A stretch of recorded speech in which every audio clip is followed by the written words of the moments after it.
And this is the astrological forecast for the sign of Libra for the whole of 2020. Obviously, it's a generalized forecast and it's covering the whole of the sun sign of Libra. However, I will do my best to expand upon this that covers everybody's birthday as best as I can. That depends on what the stars have in store for the coming year. So let's look at some of the basics first of all. The Libran full moon on the 8th of April 2020. This is taking place at 18 3/4 degrees of Libra. It's particularly impacting those Librans born on the 10th, 11th, 12th of October, but not in a challenging way. I don't see this as a difficult full moon. Not if it had been this time last year, I would have said, yes, it's awful. But not this year, not in 2020.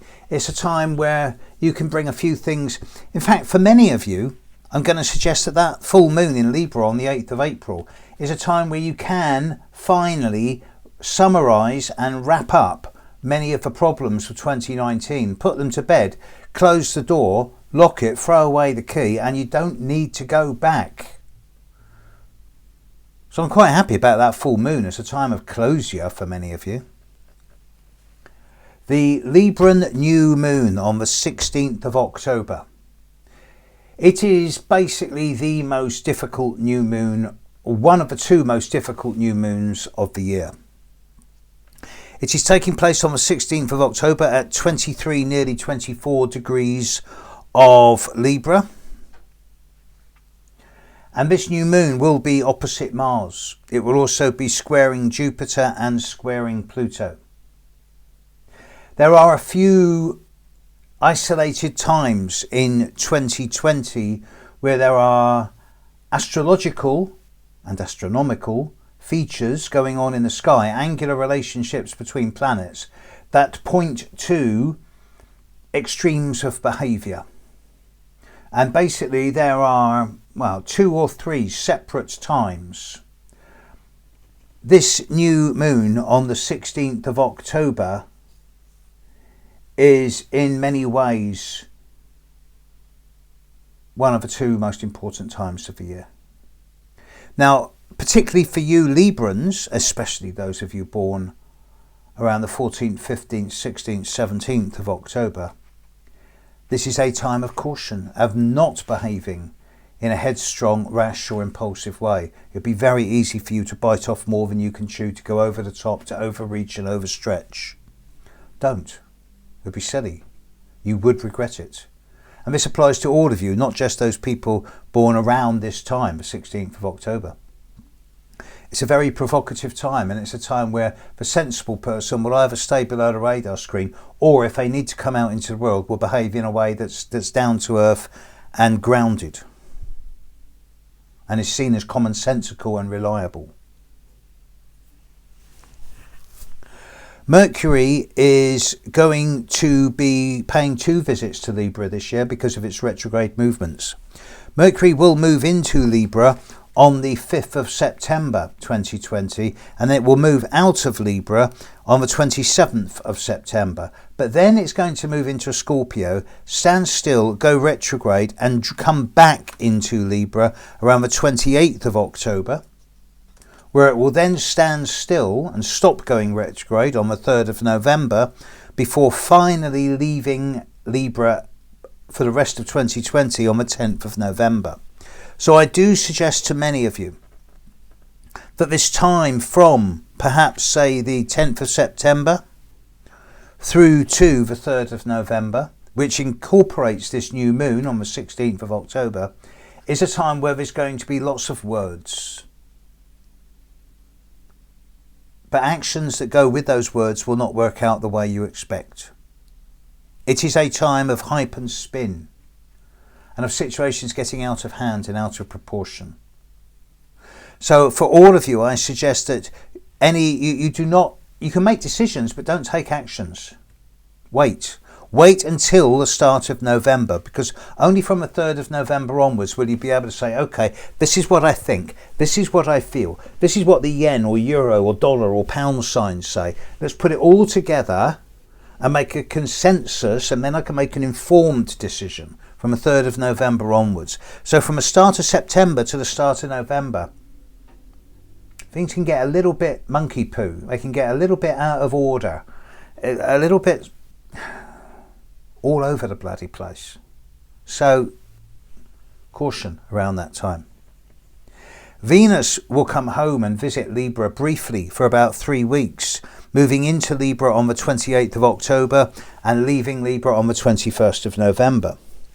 Mars will not visit Libra this year, but Mars is going to spend 6 months, as opposed to its normal 6 weeks, in your opposite sign of Aries. And during this time, it's going to pass opposite the Sun of quite a few of you 3 times. So for those of you born from the 8th of October through to the 21st of October, the second half of next year, particularly the time around August, September, October time, is a time where it's just not going to be getting the whole clear picture. When I add this to what I've already suggested, it suggests that the more you get into September and October next year, things are going to get a little bit out of hand.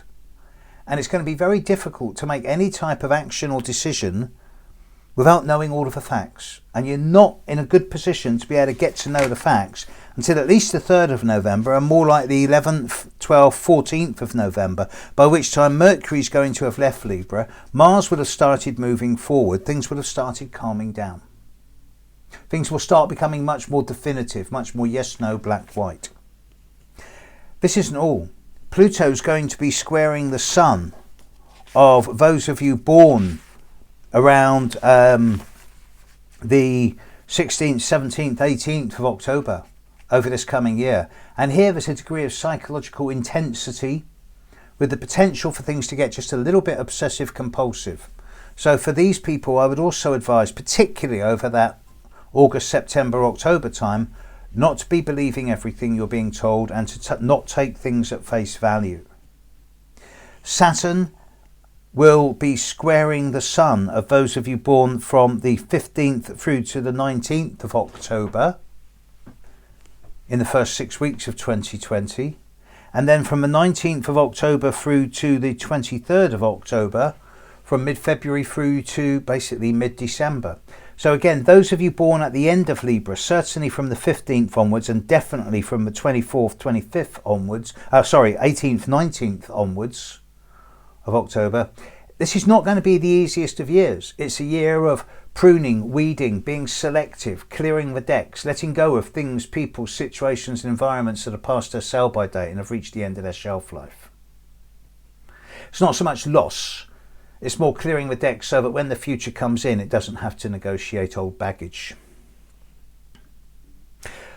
Uranus in Taurus all year is not impacting upon you, I'm delighted to say. And Neptune in Pisces also is not really looking your way. It is very much the influence of Saturn and Pluto and Jupiter. Now Jupiter's going to be affecting all of you born from the 30th of September onwards. Particularly over the time of early January to late February, Jupiter's looking at those of you born from the 30th of September through to the 11th of October.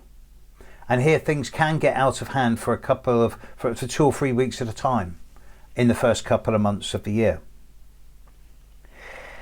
After this, from those of you born from the 11th of October through to about the 21st of October, it does seem as if the time from perhaps mid-March through to, well, really late November can be over-exaggerated, hype and spin. Things can be larger than life, mountains made out of molehills, things blown out of all proportion.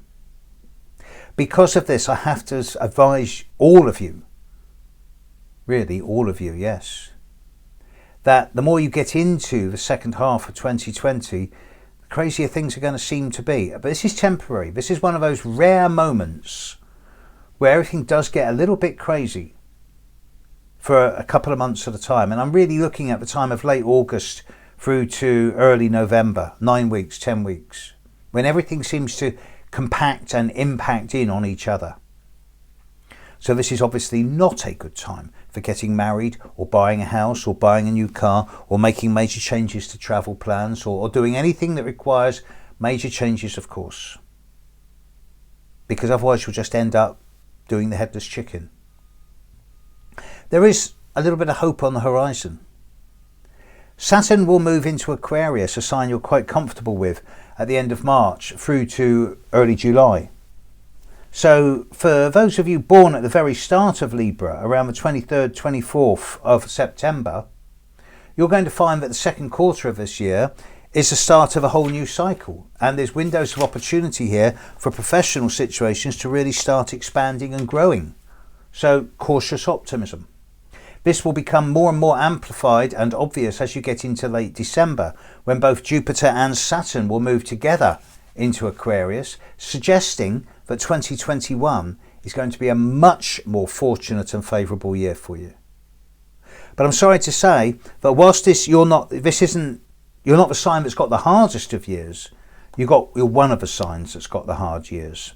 And it's particularly going to impact upon you over the period of late August through to late October, early November. So you're going to need to roll with the punches.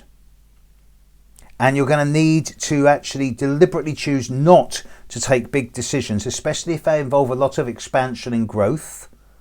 Because just because it seems to be good doesn't mean it is good. Wait and see where you stand by early November. Then you're in a good position to make choices.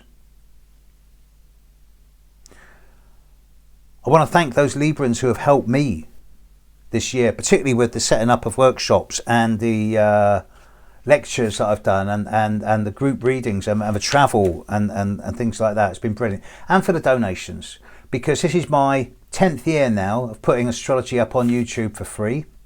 I hope to continue it for the long term, but it's only because of those little donations that people send me.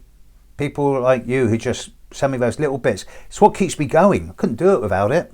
So, to all of you actually, prosperous and a healthy and a happy new year. If it's going to be somewhat of a little bit of a difficult one, but nevertheless, perseverance breeds success. Cheers.